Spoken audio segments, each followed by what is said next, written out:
November 22, 1963, a date etched into the American consciousness, a moment when hope and tragedy collided in Dallas, Texas.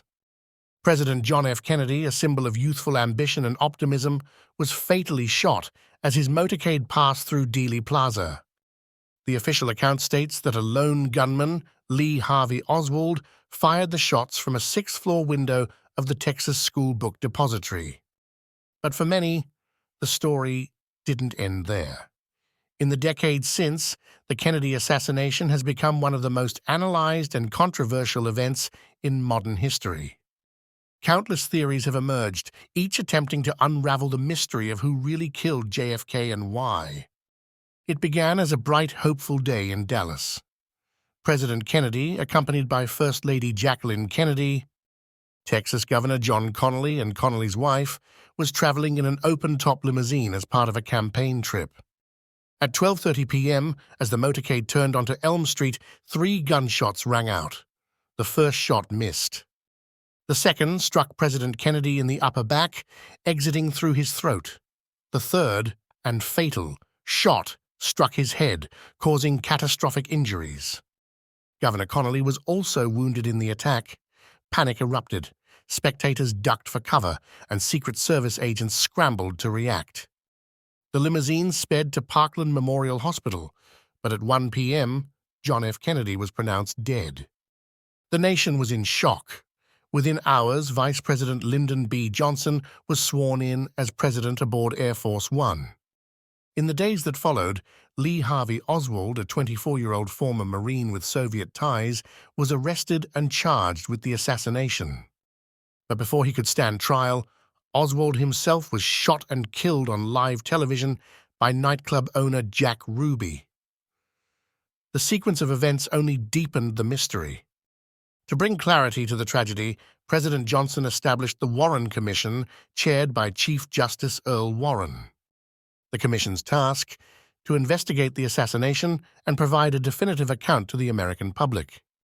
After months of testimony and analysis, the Warren Commission concluded that Lee Harvey Oswald acted alone.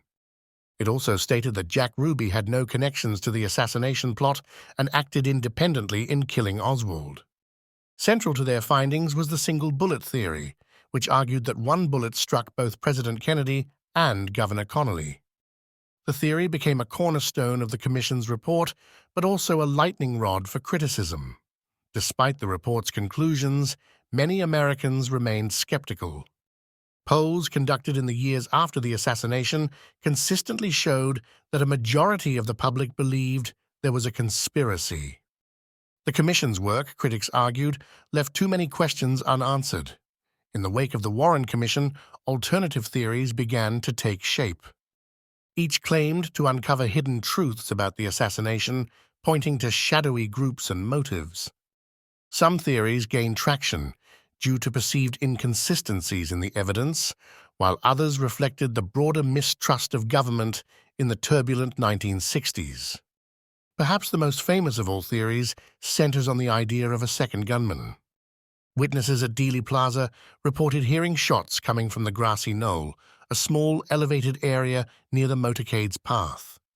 Some claimed to see a puff of smoke or a figure behind the fence.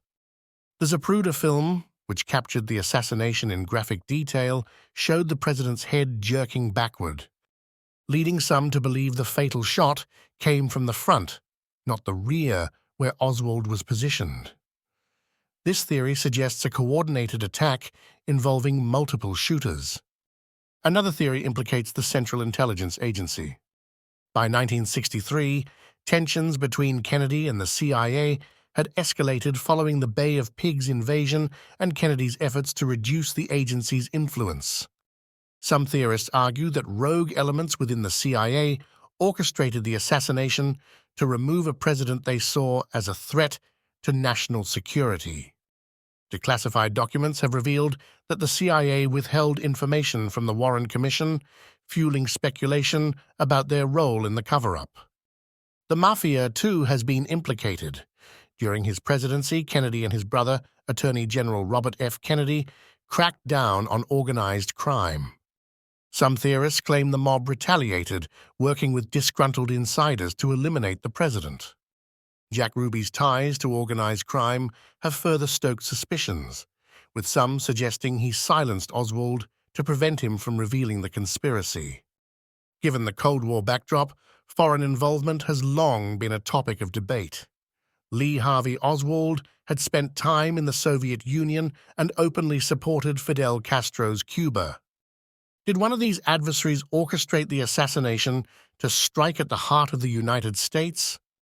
While no concrete evidence has surfaced, declassified files continue to shed light on the Cold War dynamics that shaped the era. Finally, some theorists point to a broader conspiracy involving a shadow government or the military-industrial complex. Kennedy's plans to withdraw from Vietnam and his calls for nuclear disarmament, they argue, threatened powerful interests within the defense establishment. This theory portrays the assassination as a coup, executed to preserve the status quo and eliminate a leader seen as too progressive. Decades after the assassination, the search for truth continues. Forensic experts, historians, and independent researchers have scrutinized every piece of evidence, from the Zapruder film to the ballistics.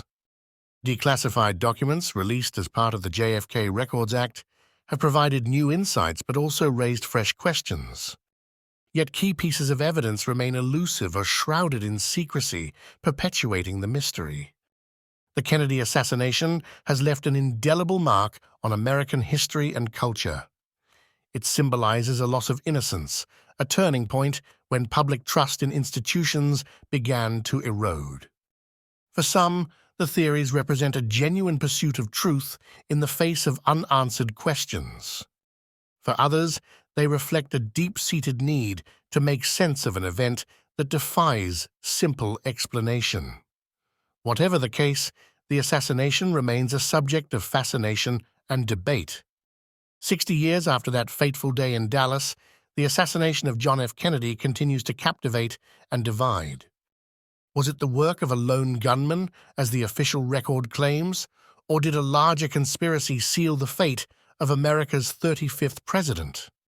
History may never provide a definitive answer, but the enduring mystery serves as a reminder of the complexities of power, the fragility of truth, and the questions that haunt us still. Thanks for watching. Don't forget to like, share, and subscribe to receive notification when we drop new content.